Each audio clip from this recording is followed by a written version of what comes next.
जम्मू कश्मीर से आ रही है। जम्मू कश्मीर के किश्तवाड़ से ये बड़ी खबर है। मिलिटेंट मुहाफिज की राइफल छीनकर फरार हो गया। पीडीपी के जिला सदर की रिहाइशगाह पर तैनात था पीएसओ नासिर शेख के घर से राइफल छीनी गई है। फोर्सेस ने पूरे इलाके का मुहासरा कर लिया है। इस वक्त की बड़ी खबर जम्मू कश्मीर से आ रही है। जम्मू कश्मीर के किश्तवाड़ से ये बड़ी खबर है। आपको बता दें, मिलिटेंट मुहाफिज की राइफल छीनकर फरार हो गया है। पीडीपी के जिला सदर की रिहाइशगाह पर पीएसओ तैनात था। नासिर शेख के घर से ये राइफल मिलिटेंट ने छीनी है। फोर्सेस ने पूरे इलाके का मुहासरा कर लिया है। सर्च ऑपरेशन जारी है। आपको बता दें, बड़ी खबर किश्तवाड़ से आ रही है। जम्मू कश्मीर के मिलिटेंट ने मुहाफिज की राइफल छीन ली है। पीडीपी के जिला सदर की रिहाइशगाह से ये राइफल छीनी गई है। पीएसओ से नासिर शेख के घर से ये राइफल छीनी गई। फोर्सेस इस वक्त पूरे इलाके का मुहासरा कर लिया है।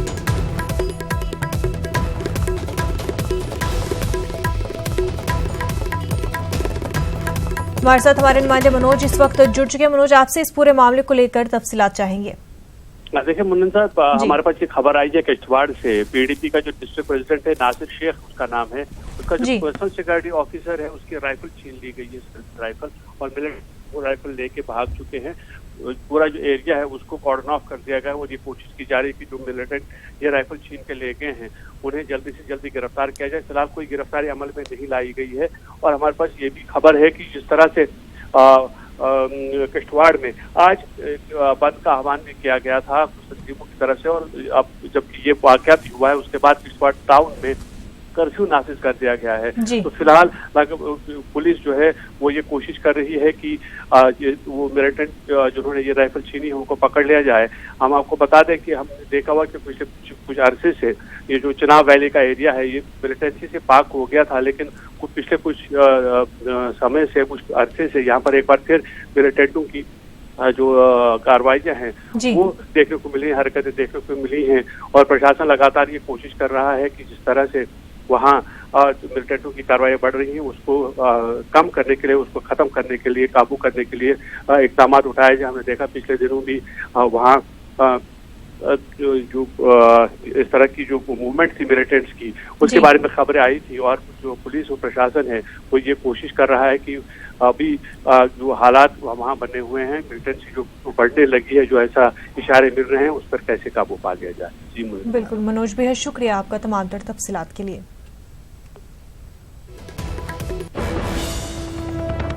आगे बढ़ते हैं। बीजेपी लीडर सईद शहनवाज हुसैन का एक बड़ा बयान सामने आया है। शहनवाज हुसैन ने कहा कि दफा 370 और 35 न सिर्फ जमहूरियत बल्कि मजहब इस्लाम के खिलाफ है। बीजेपी तर्जुमान बेंगलुरु में एक प्रोग्राम से खिताब कर रहे थे। खिताब के दौरान उन्होंने ये भी कहा कि दफा 370 और 35 मुसलमानों में तफरीक पैदा करता है, इस वजह से ये मजहब इस्लाम के भी खिलाफ है। धारा 370 हिंदुस्तान को इकट्ठा करने वाली। 35 लगा था अगर लड़की वहां की कोई शादी कर ले तो उसका जो प्रॉपर्टी राइट है वो खत्म हो जाएगा। इस्लाम इसकी इजाजत देता है क्या? नहीं। तो इस्लाम के खिलाफ था कि नहीं? वो पार्लियामेंट में किसी ने बोला नहीं, आज मैंने पहली बार बोला है। ये धारा 370 35 इस्लामिक हकूक के भी खिलाफ था। यानी अगर लड़की ने कहीं शादी कर ली तो उसके प्रॉपर्टी राइट को इस्लाम खत्म नहीं कर सकता, लेकिन 370 खत्म कर देता था, है ना? क्योंकि जो ज्यादातर मुस्लिम समाज के बाहर लोग थे तो किसी मौलाना ने इस पे क्यों नहीं इतराज किया कि भाई ये नहीं हो सकता। 370 खत्म हुआ, 35 खत्म हुआ, अब पूरा हिंदुस्तान एक है। तफहीम शरीयत कमेटी के कन्वीनर कासिम रसूल इलियास इस वक्त हमारे साथ जुड़े हुए हैं। कासिम रसूल इलियास, आपका न्यूज़ 18 उर्दू में खैर मकदम है। आपसे जानना चाहूंगी, जो शहनवाज हुसैन ने यह बयान दिया है कि 370 और 35 जो है मजहब इस्लाम के खिलाफ है, इस पर आपका क्या कहना है? देखिए, असल में शहनवाज हुसैन साहब खामखा इस मसले को इस्लाम से जोड़ने की कोशिश कर रहे हैं। आप जानते हैं कि 370 और 35A जो है राजा हरी सिंह ने हिंदुस्तान से जब इल्हाक किया था तो ये दो चीजें लगाई गई थी जी। तो इसलिए इसको इस्लाम से जोड़ने की जो कोशिश की जा रही है ये मुनासिब बात नहीं है जी। और जाहिर है कि मसला ये कि 370 का हटाया जाना और 35A का हटाया जाना कितना सही है कितना गलत है, ये मसला तो अब सुप्रीम कोर्ट में जेर बहस है। तो मसला सिर्फ ये है कि इसको इस्लाम से जोड़ने की जो कोशिश है शाहनवाज हुसैन साहब की, ये सही नहीं है। जी, इलियास साहब, आपसे ये जानना चाहूंगी कि क्या वजह है इसकी कि जो 370 है 35 है, ऐसे मुद्दों को क्यों इस्लाम से जोड़ा जा रहा है? पहले ही काफी सियासत हो रही है इन सारे मुद्दों को लेकर के, ऐसे में अब दीन से इसको जोड़ना किस हद तक सही है? नहीं, देखिए असल मसला ये कि इस पर अगर किसी आदमी को बयान देने का हक हासिल है, किसी आलिम दीन को बयान देने का हक हासिल है। शाहनवाज हुसैन साहब चाहें ना तो आलिम दीन है ना दीन के जानकार हैं कि वो इस तरह की बयानबाजी करें जी। और मसला ये है कि भाई 370A हटाया गया और 35A हटाया गया, उसके लिए तरीका क्या इख्तियार किया जाना चाहिए था, इस पर काफी बहस मुल्क में हो रही है और अब इसको सुप्रीम कोर्ट में भी चैलेंज कर दिया है कई लोगों ने। तो हमको सुप्रीम कोर्ट के फैसले का इंतजार करना चाहिए।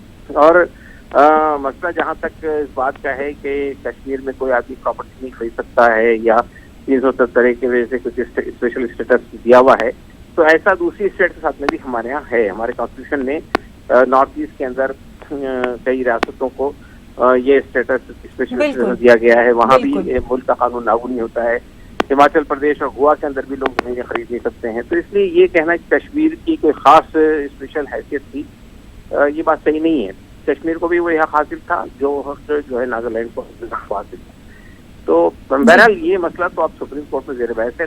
सुप्रीम कोर्ट के फैसले तक हमें इंतजार करना चाहिए। बिल्कुल इंतजार करना चाहिए सुप्रीम कोर्ट का। लेकिन इलियास साहब, आपको क्या लगता है कि इस तरह के बयानात से क्या कोशिश की जा रही है कि मुसलमानों को एक जानिब एकजुट एक स्टैंड पर कायम किया जाए, या फिर से एक कोशिश हो रही है कि कोई सवालात खड़े ना हो मुसलमान तबके के खिलाफ, इसलिए इस तरह के बयानात देना और अपना स्टैंड प्रूव करने की जरूरत पड़ती है? नहीं, इसको देखिए मुसलमान और गैर मुसलमान का तनाजुर में देखना ही गलत है जी। कश्मीर हिंदुस्तान के साथ उसका इल्हाक था। आर्टिकल 370 हमारे दस्तूर का एक कॉन्स्टिट्यूशन का एक पार्ट थी। 35A कश्मीर के लोगों के लिए स्पेशल स्टेटस था। तो ये इसका कोई ताल्लुक इस्लाम और इस्लाम से नहीं है, हिंदू और मुसलमान से नहीं है, और न कश्मीर के अंदर हिंदू मुस्लिम कभी किसी किस्म का कोई तनाज़ा पैदा हुआ। इसलिए जो है इसको हिंदू मुस्लिम का मसला बनाना जो है बिल्कुल गलत बात है और हमारे नजदीक ये कंडेमेबल चीज है। जी बिल्कुल। इलियास साहब, बेहद शुक्रिया आपका हमसे बातचीत करने के लिए। नाज़रीन, अब बात करते हैं भोपाल हादसे की।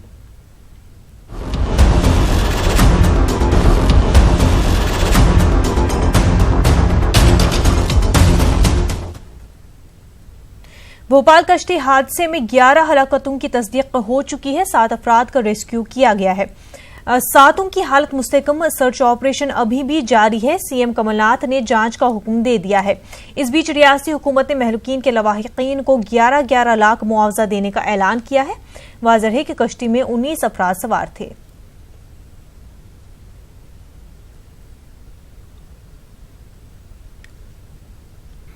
काफ़ी प्रबंध हुए थे। मुख्यमंत्री जी ने, कमलनाथ जी ने सब आदेश दिए थे कि जनरली इस तरह की चीजें घटती है, लेकिन 11 लोग दुर्भाग्यपूर्ण है। जी सर, राहत राशि की भी आप लोगों की तरफ कलेक्टर साहब ने बताया कि 4-4 लाख की राहत देने के आदेश कर दिए हैं और बाकी भी जो उनकी व्यवस्था होगी नगर निगम सब व्यवस्था करेगी और जांच। सवाल इस बात का है कि दुर्घटना हुई है और बेहद बहुत गंभीर है, दुखद है।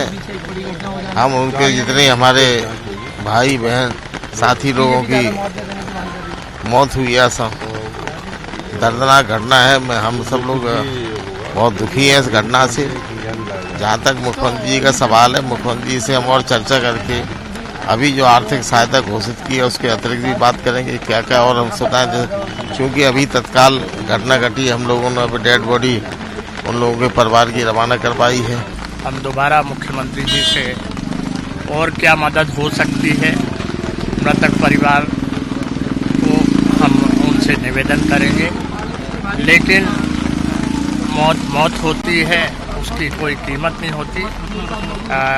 ये हम सब के लिए बहुत दुखद घटना है। अभी ऐसा कह पाना ठीक नहीं है क्योंकि एक बहुत बड़ी कैजुअल्टी हुई और बहुत बड़ा एक हादसा है, लेकिन ये जरूर है कि इस मामले में बिल्कुल गंभीरता से देखा जाएगा और अगर वाकई में इस तरह की गलती हुई है तो जो भी लोग इसमें दोषी है किसी को छोड़ा नहीं जाएगा। सर, हर बार इस तरह के हादसे होते हैं, लेकिन नाव को फिटनेस क्यों चेक नहीं किया जाता है? क्यों बिना फिटनेस की नाव को तालाब में उतार दिया जाता है? नहीं, देखिए इसमें एक बड़ी बात बहुत सोचने वाली है कि अवेयरनेस हमारी खुद की भी होना चाहिए और थोड़ा सा इस तरफ भी जो गलती हुई उधर भी ध्यान दिया जाएगा कि गलती आफ्टर ऑल ऐसे हुई कैसे। वो जो यहाँ मजमा, क्योंकि नगर निगम की जिम्मेदारी रहती है, वो नगर निगम का एक अमला लगा होगा, लेकिन वो जो अमला लगा था उसने क्या करा और क्या कमी रही। कोई दुर्घटना हो जाए दिए जाते थे, लेकिन ये दुर्घटना साधारण दुर्घटना नहीं। इसके कारण केवल बच्चे नहीं है, प्रशासन है, सरकार है। मैं आरोप प्रत्यारोप की बात नहीं कर रहा, लेकिन ये ड्यूटी थी कि गणेश विसर्जन के लिए जब जाएंगे भीड़ होगी, गाँव में लोग चलेंगे,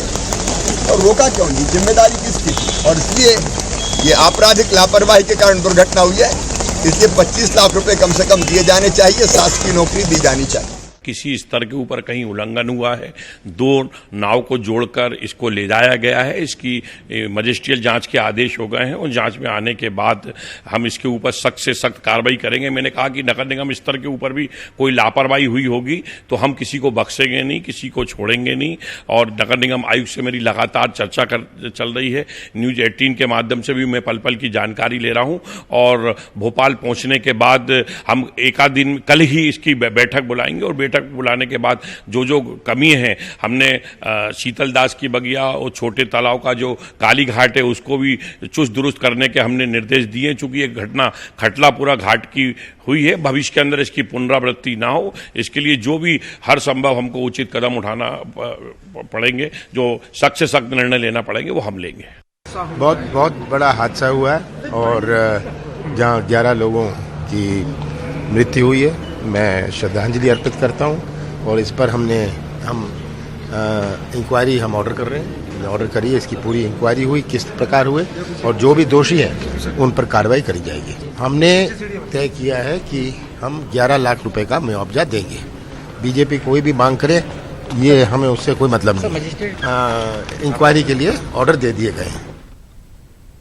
हजूमी तशद्दुद के जरिए तबरेज अंसारी के कत्ल का मामले में आज दिल्ली में एहतजाजी मुजाहरा किया जाएगा। दिल्ली में झारखंड भवन के सामने जुम्मे की नमाज के बाद 3:30 बजे एहतजाजी मुजाहरा किया जाएगा। यूनाइटेड अगेंस्ट हेट नामी तंजीम मुलजिमों के खिलाफ मुनासिब कार्रवाई नहीं करने की मुखालफत में एहतजाजी मुजाहरा करेंगी।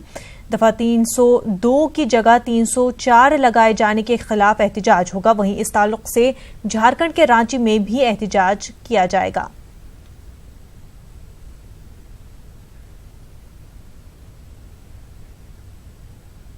तलाक़-ए-सलासा कानून को सुप्रीम कोर्ट में चैलेंज किया गया है। मुस्लिम एडवोकेट एसोसिएशन ने सुप्रीम कोर्ट में अर्जी दाखिल करके तलाक़-ए-सलासा कानून को चैलेंज किया है। इससे पहले भी एक अर्जी सुप्रीम कोर्ट में दाखिल की गई थी। सुप्रीम कोर्ट अर्जी पर समाअत के लिए तैयार हो गया है।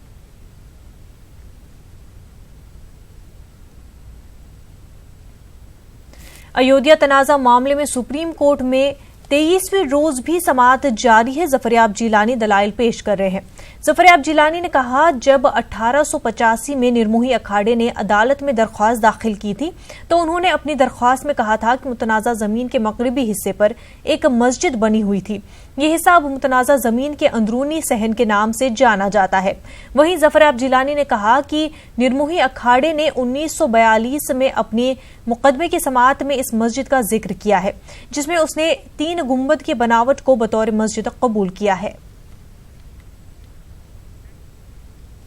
श्रीनगर शहर खास में जुम्मे के पेश नजर बंदिशें आयद कर दी गई हैं, जबकि information and public relation department का कहना है कि जम्मू कश्मीर में तमाम इलाकों से पाबंदियां हटा ली गई हैं।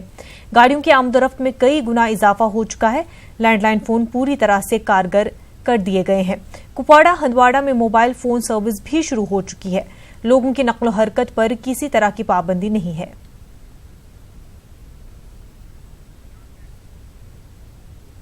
नामसाइद हालात के चलते बांडीपुरा के नदी नालों में गैर कानूनी तौर पर रेत और बाजरी निकालने का काम थमने का नाम नहीं ले रहा है।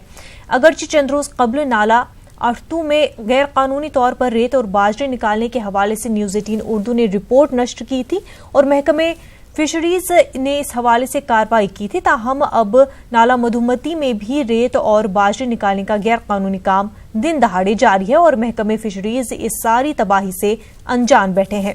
मकामी लोगों का कहना था कि बांडीपुरा में ज्यादातर नदी नाले ट्राउट मछलियों के लिए जाने जाते हैं और इन नदी नालों से गैर कानूनी तौर पर रेत और बाजरी निकालने से ट्राउट मछलियों का वजूद खतरे में पड़ गया है। मकामी लोगों का कहना है कि इलाके में पुरअमन सूरत हाल होने के बावजूद भी महकमे फिशरीज के मकामी मुलाजमीन अपनी ड्यूटी अंजाम देने में लापरवाही बरत रहे हैं। उधर महकमे फिशरीज के अफसरान का कहना है कि वो इन शिकायत का संजीदा नोटिस लेकर खिलाफ वर्जी करने वालों के खिलाफ सख्त कार्रवाई कर रहे हैं।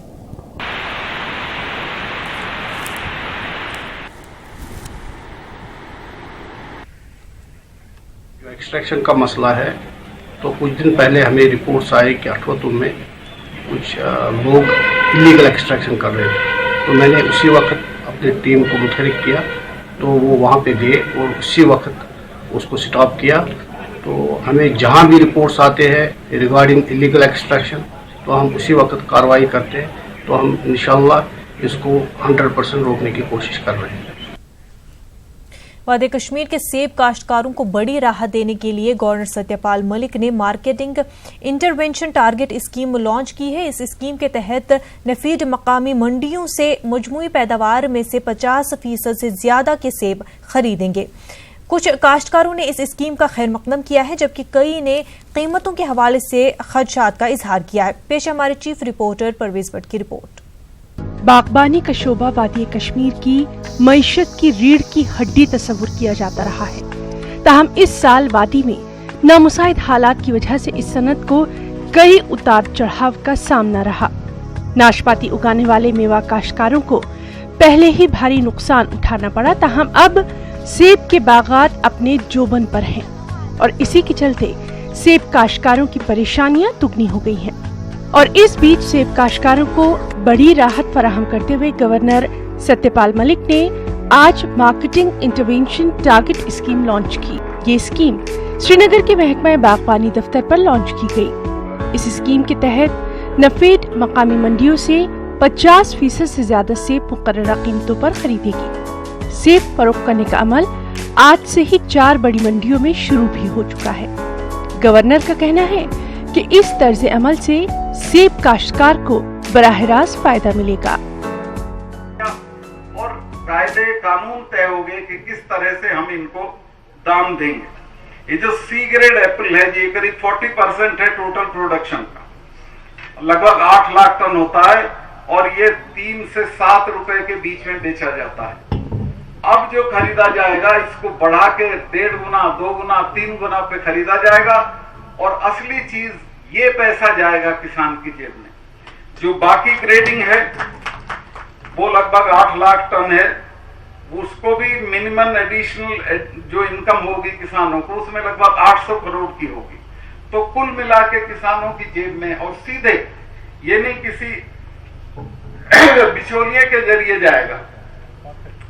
7 लाख फार्मर फैमिलीज को ये स्कीम टच करेगी, 35 लाख लोगों को छुएगी और ये 50% of total population of Kashmir के साथ इसका रिश्ता होगा।